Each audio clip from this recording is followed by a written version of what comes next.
Where are you? Where are we going?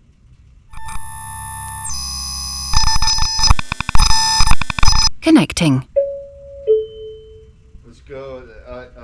Going from what do you mean? Right now? Where Jacaranda? Jacaranda and 41. Venice. Real quick before we start the video, this is SHOVELHEADFFEJ and I'm out in the SHOVELHEAD shed. This is a 2007 Harley-Davidson SPORTSTER L lowrider 1200 with about 3,500 miles. We're giving this away, as most of you guys know. If you go to my website, SHOVELHEADFFEJ.com, buy a ticket. It's the Christmas season. Listen, if you're thinking about getting somebody a gift card at Goodwill or maybe getting a gift card at the Dollar General, hop on over to my website. Maybe buy somebody a hat or a hat, hoodie, t-shirts. We still have some left. Probably on this bike. I know you guys are sick of hearing it. Probably on this bike. I think what I'm going to do is I'm going to end it early at the end of this month. No matter how many tickets that I sell, we're probably going to end it, and that'll be that. I'll take whatever loss there is, and that's the way it is, because I want to start the new year with a new bike, which is going to be a Shovelhead and new merchandise and just a whole new year. All right. So anyway. SHOVELHEADFFEJ.com. Get yourself some merchandise. Buy a ticket. Man, the odds are friggin' great. Somebody is going to get a Shovelhead. I'm sorry, Sportster for Christmas. It's 25 bucks. It's cheaper than anything. You can't even buy a gallon of milk, a loaf of bread, or anything else like that for the money. Anyway, go to my website. Start the video. Go!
This is your guys' weather. How could you be bitching about the cold? That's hard on me. At 8:30, it'd have been. It's getting to be nice now. Yeah. How are What's going you? on, man? How you doing? Still warm, big guy. Good to see you. You guys have a good trip down? Yeah, man. Yeah. I told you to do it last weekend, man. Oh, okay. dude, you're fine, man. You guys got shit going on. We're like right there, and then I was like, shit, man. All right. Where'd you get Naples out there? Were you down in Naples?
Hey, Shovelhead Fedge here. You know, sometimes you just gotta bite the bullet. You gotta do things for your wife that she wants. So we're in Sarasota at a candlelight concert. Whatever, man. I'm still a badass biker. Just gonna do these things.